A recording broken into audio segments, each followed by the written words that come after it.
Hey, comic lovers, EMoney and the Old Man back out here with you again with Thor, the Dog of Thunder. In his throne again. Yes, very comfortable in his throne with his treats. Life is good, huh, Thor? Yep.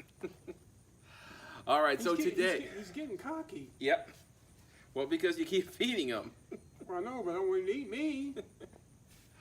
All right, comic lovers, so today we are talking about the creation of Batman. We're going to be covering stories from Bob Kane, Bill Finger, and how it all started. And later, we're going to be playing an all-Batman version of Stump the Old Man. Okay. Can handle that? I think so. All right, kids, get ready to put on your boots, cows, and your utility belts. This is Back Issues.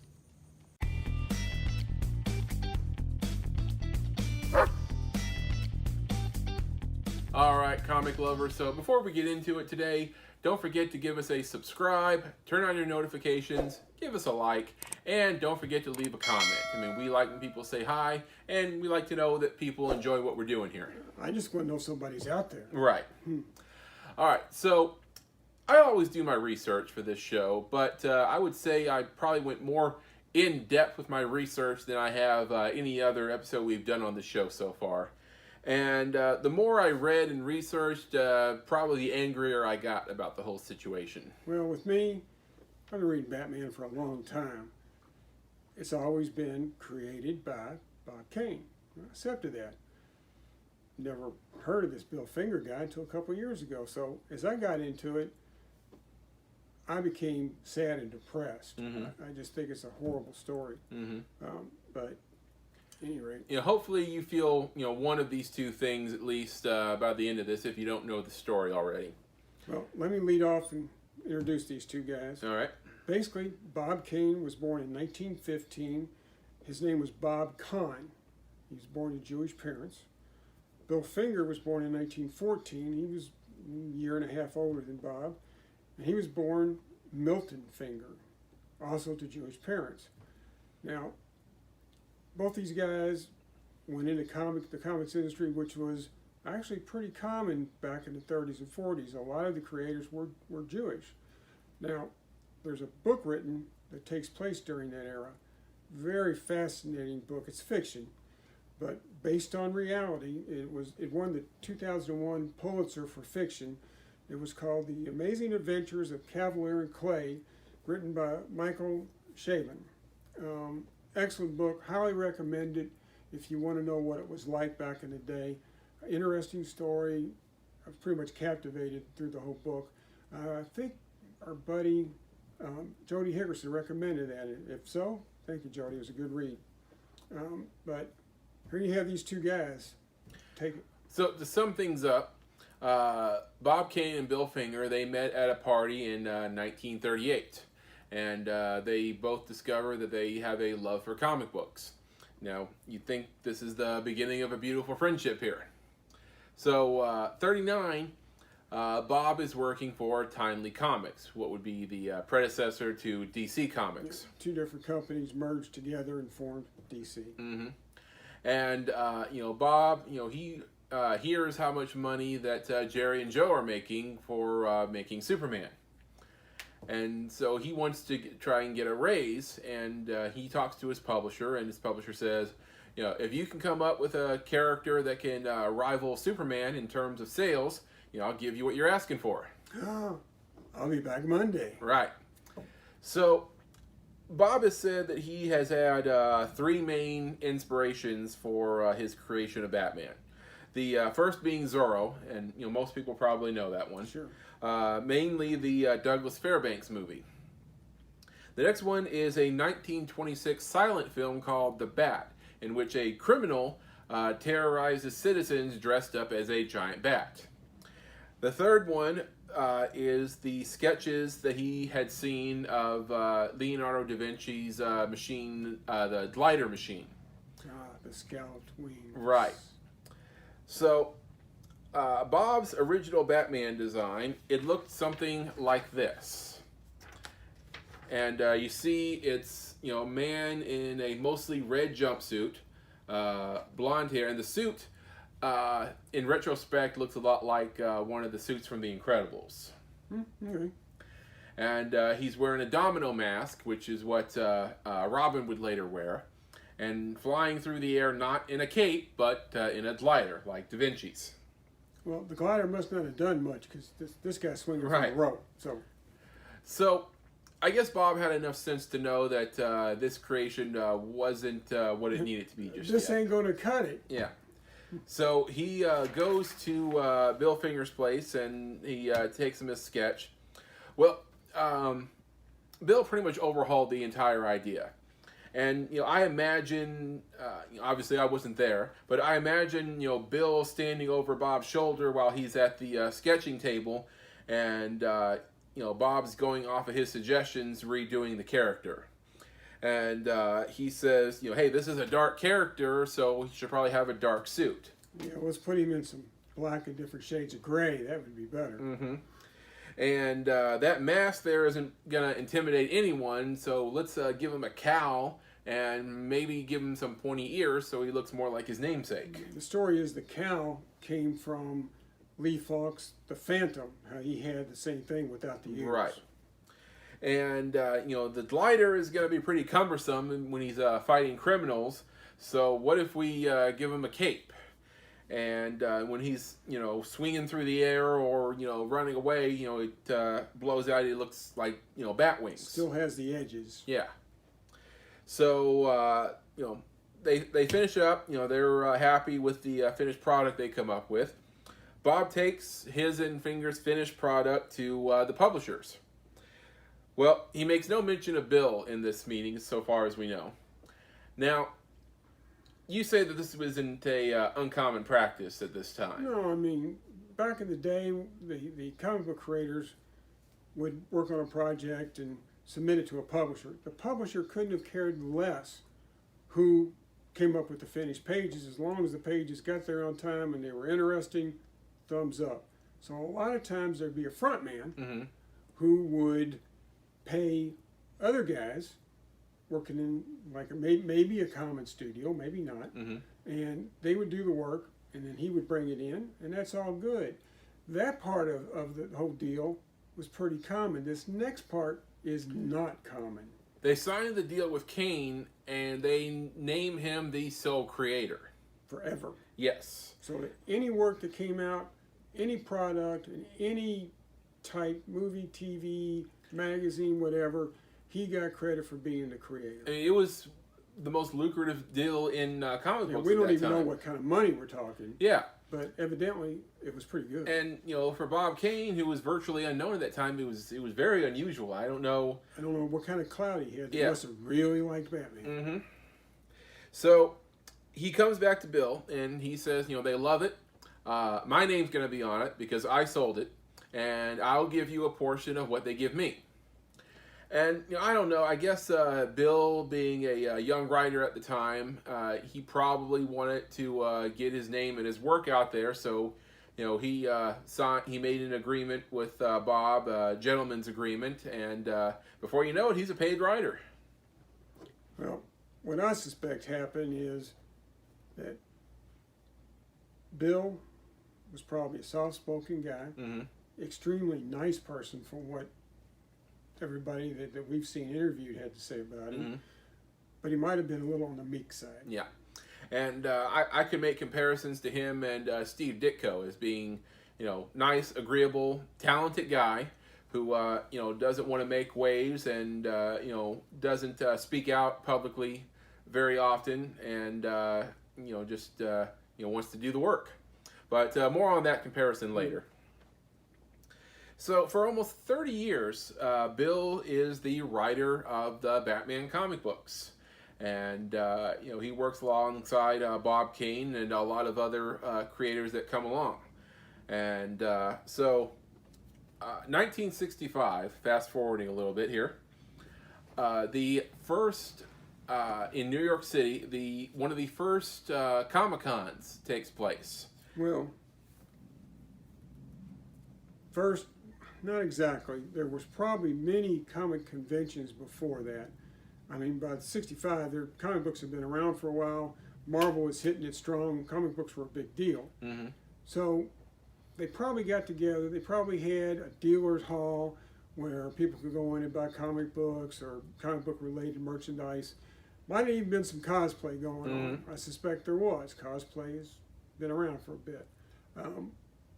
But there were no professionals. No. There were no creators there. You didn't have the guy who draws this comic book sitting there drawing his creation. Right. This didn't happen. But this time... This was among the first. And Bill Finger appears on one of the panels. It was one of his rare public appearances. And the moderator for the panel, Jerry Bales, he introduces him as the co-creator of Batman. Can you see a couple of fanboys sitting out in the crowd Everybody was going, like, "Who's this? right? Who?" So in the panel, Bill says he's the co-creator of Batman, and he also claims being the creator of most of Batman's supporting characters and villains. I mean, you got Robin, Commissioner Gordon, Alfred, Batman's origin story, The Batcave, the Batmobile, Then Gotham City. Then you've got the villains, Joker, Penguin, Riddler, And the Joker's another story. Two-Face, Scarecrow, all Bill. So Jerry Bale publishes an article based on the panel, and he publishes it and sends it out to Batman fans across the country. And there was no internet back then, so he sends it out in newsletters to Batman fans. Yeah, there was a fan club. It was a big one. And he says that Bill is the co-creator of Batman and all of his other claims. Well, word of this gets back to Bob Kane. I wish I could have been there to see his face. Now, at this point, Bob Kane has an opportunity here. He could come clean and fess up to it, and it probably at this point would not have been that big of a deal to come out and say that he had a collaborator with Batman from the beginning and that he had been writing stories all this time, because like we said, it was a fairly common practice back then. Could have given credit where it was due. Yeah. And say it was never him, and that this guy had contributed a lot to Batman's mythology. Now that would have been the high road. But I want to make a comparison to Stan Lee here, but that would almost be an insult to Stan Lee, because Stan, it's silly to say Stan didn't have an ego, but he was all about giving credit where credit was due. And we put a interview from our first episode up, and he said even though he disagreed with Ditko about who created Spider-Man, he was perfectly comfortable calling Ditko the co-creator of Spider-Man. but he never denied the work that Ditko did. He got credit in every issue so far as being the artist. Bob Kane did not take this path. Remember I said the high road? He took the lowest road you could take. I mean, he doubles down on his claims. In a response to Bill's claims, Bob sends an open letter to the Batmania fan club, which is published in their next letter. And one of the excerpts is all hogwash, referring to Bill's claims. I, Bob Kane, am the sole creator of Batman. I created Batman in 1939, and it appeared, if memory serves me correctly, in Detective Comics as a 6 or 8 page story, and I signed the first strip, Robert Kane. It goes on to say, the truth is that Bill Finger is taking credit for much more than he deserves, and I refute much of his statements here in print. The fact is that I conceived the Batman figure and costume entirely by myself, even before I called Bill in to help me write the Batman. I created the title, masthead, the format and concept, as well as the Batman figure and costume. Robin the Boy Wonder was also my idea, not Bill's.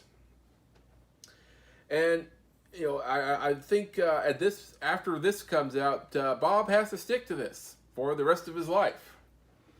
It wasn't until near his dying days, after Bill had passed away, that he writes in his autobiography, Batman and Me, that if he could go back 15 years when Bill was still around, I would say, I'll do it. I'll put your name on it. You deserve it. Which really blew a lot of people who were familiar with the situation away, because, I mean, this is the man who had been denying him that credit for his entire life. And, you know, what happened with Bill is just one example of Bob taking either, you know, all the credit or too much of the credit, and, you know, not giving anything to other creators who deserve something. Because in one of my other sources, it says that Bob's editor would often ask him to redraw some panels. And when he turned them in, you know, his editor was smart enough to know that these were not Bob's. So when pressed, you know, Bob would fess up and say that he had hired somebody else to do it. But because of Bob's contract, they still had to pay him for it. So in Bob's book, like I mentioned, Batman and Me, released in 1989, Bob released a supposed first sketch that he drew of Batman. And he says he drew this in 1934. And at the time, Bob was working at the Max Fleischer studio as a trainee animator. He wouldn't enter into comics until 1936. But you know what? That doesn't mean that he couldn't have been doodling around on his own, coming up with this sketch. But the problem is, the date here is clearly marked 1/17/34, and in a recorded interview for Bob's autobiography, Bob says that he drew the sketch when he was 14 years old. I can do math. Bob was born in 1915, which would make him 18 years old in January of 34. And also, you're telling me that in 1934, less than a year after the first comic book ever is published, 1933, that you come up with an almost fully realized Batman sketch with, you know, the cowl, pointed ears, and the Batman symbol on the chest. So, then how did you come up with this? Right. I mean, it was like the man couldn't keep up with his own lies.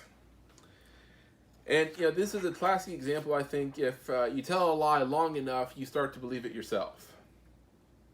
So, back to Bill. The first time that Bill is ever credited with something related to Batman is in the Batman TV show with Adam West. He had been working with his longtime friend and collaborator, Charles Sinclair, and they sold an episode to ABC. It was called The Clock King's Crazy Crimes. And you know, Bill was kind of like the envy of other comic creators at this point, because at this time, no other creator from comic books had written a TV show. Yeah, well, the TV industries would hire guys who were experienced writing for TV shows. Mm-hmm. Why would they hire a comic book creator to write a TV show? Right. I mean, it's a different skill set. Mm-hmm. So when Bill hears that they're going to do the episode, he's in the room with Charles. They're working on it. Yeah, and you know, Charles is sitting at the typewriter, and he can tell that Bill has something on his mind, and you know, he's like, "Bill, what's eating at you?" And Bill says, "You know, it's nothing. It's not a big deal." And you know, Charles is like, "You know, Bill, something's obviously a big deal. What's the matter?" And Bill says, "You know, Charles, would you mind just this once if I got top billing for it?" And being Bill's friend, you know, Charles says, "You know, sure, why not?" Absolutely. Yeah. So the episode comes out, and Charles invites Bill to a viewing room at ABC. Well, the reason he did that was because in Bill's apartment, all he had was a tiny little black and white TV set. Mm-hmm. I'm thinking like maybe a 9-inch, Mm-hmm. you know, an itty bitty little set. And Batman came out in one of the early shows that was broadcast in color. That was a big deal. And you know, he invites him up to the viewing room, and I don't know what they called a big screen back then. It had to be bigger than what Bill had. Right. And it was in color, and they watched the episode together. And Charles, the way he tells the story is when his name came up, written by Bill Finger and Charles Sinclair, he didn't say that Bill had like a full emotional breakdown, but he could tell it was a big moment for him. It was probably one of the highlights of his professional career, seeing his name come up. After all those years. Yeah. Finally. Mm-hmm. I mean, yeah, of course the guy was emotional about that. He had to be. Right. So, the only other times that Bill's, in his lifetime, appears on anything related to Batman was when they reprint a lot of his early work. And I believe his name is published as the writer, not as the creator. Well, Bill died in 1974. He was 59 years old, just shy of his 60th birthday. And he never got the recognition that was due him. And but the campaign to get his name out there didn't stop with him. His son, Fred Finger, he would go to D.C. on several occasions and ask that they put his name on the creation of Batman. And obviously I wasn't there, but I would imagine they invited him in, and they treated him like family. But at the end of the day, they would just look at him and says, Fred, we love to help you out, but you got to understand. I mean, we have a contract with Bob, and we just can't do anything about it. I'm sorry. And maybe even they gave him some hush money once or twice during this time. I doubt it. They probably gave him bus fare. So the campaign, Fred would also pass away, and the campaign went on. It wasn't until 2015, through fan campaigns and author Mark Nobleman, and he's the author behind Bill the Boy Wonder, and this is a book that shed a lot of light on this subject. And him and Bill Finger's own granddaughter, Athena, who actually never met Bill Finger, he died 2 years before she was born. But they led the campaign, and through a lot of negotiations with DC Comics, there were a lot of lawyers involved.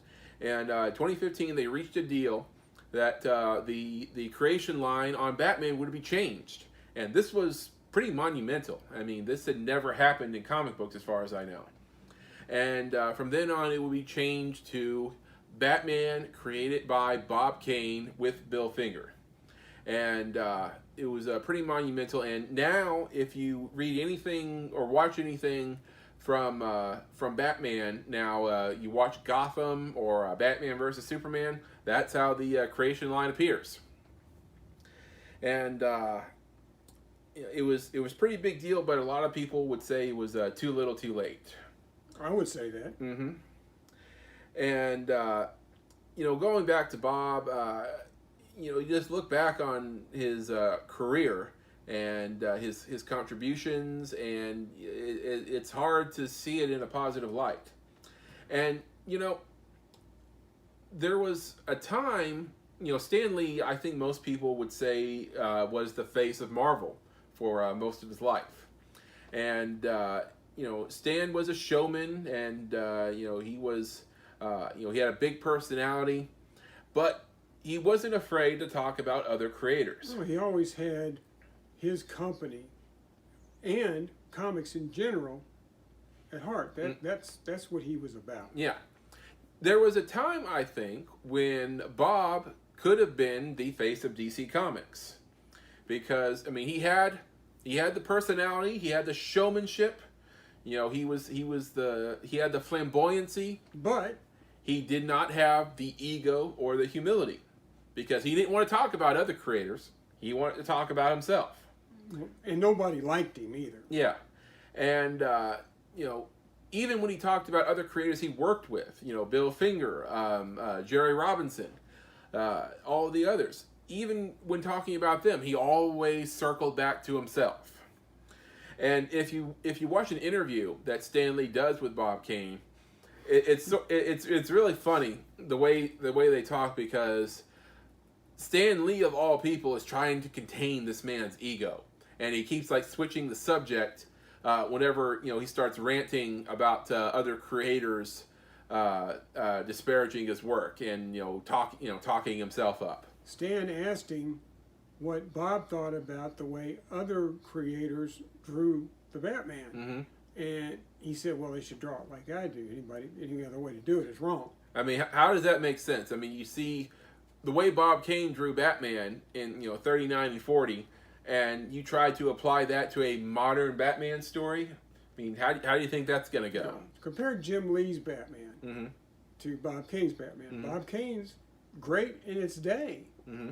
but doesn't hold up this much later. So, I mean, it's hard to see, Bob in a positive light after all this. And, I just have to say, I think Bob was the Thomas Edison of comic books. Taking all the credit or most of the credit for other people's work. We don't really cover engineering stories here. Okay, look it up. Edison was a dick. And there are striking similarities between him and Bob Kane, just on different subjects. So what do you guys think about all this? Do you think Bob Kane stole Batman from Bill Finger? Do you think Bill Finger deserves more credit than even more than he has now? I mean, do you think that line should be Bob Kane and Bill Finger? I mean, it's subtle, but I think it's important. There's a difference. Mm-hmm. And so tell us what you guys think. And also, if you want to know more, you can get the book, Bill the Boy Wonder. And also, you can watch the documentary, Batman and Bill. It's on Hulu, and it's where we took a lot of our information from for this episode. It's excellent. Mm-hmm. Watch it and let us know if you're angry or sad. Or a little bit of both, maybe. Yeah. All right, so let's head back up to the garage and see what Thor's gotten into. Well, Bill Finger, here's to you. Rest in peace. All right, comic lovers, it's time for another game of Stump the Old Man. My favorite part of the show. And today we are doing a all Batman version of the game. All right, so you ready? Are you ready? Is our impartial judge ready? If he ever has to judge, he's going to vote against me. All right, so first question. What writer first referred to Batman as the Dark Knight? Okay, all right. Well, fortunately, we did a lot of research on creation of Batman. So whereas a lot of people will probably say Frank Miller because of The Dark Knight Returns, I discovered in studying up on Bob and Bill that it was actually Bill Finger who first used the term The Dark Knight, along with all kinds of other stuff. Mm-hmm. The nickname of the Dark Knight was first applied to Batman in Batman #1 in 1940, in a story written by none other than Bill Finger. All right, so that's one. So now on to our animal-related question for Thor here. Is it a Thor? No, you already said it was all Batman, so okay. What was the name of Batman's dog? Okay. I'm probably in the low percentage of number of people that will know that answer because that goes way back. It was Ace the Bat Hound, and it was a German Shepherd, just like Thor, Mm-hmm. and he had a silly little mask that he wore, a black mask. And he did go out in the field a couple of times. He wasn't just a pet. Okay, that is correct. Of course it's correct. Ace first appeared in Batman #92 in 1955, another creation of Bill Finger. There you go. In early incarnations, Ace, or Bat Hound, as he appeared, sometimes called Ace the Bat Hound, and he was a German Shepherd in early incarnations. But in later versions, he appeared as a Great Dane mix. I don't remember the later versions. Yep. You might remember he had a prominent role in the Batman Beyond TV series as a Great Dane mix. He was old Bruce Wayne's kind of bodyguard. All right, so you got 2 for 2, so that's already a win. But let's just do the third one for the hell of it.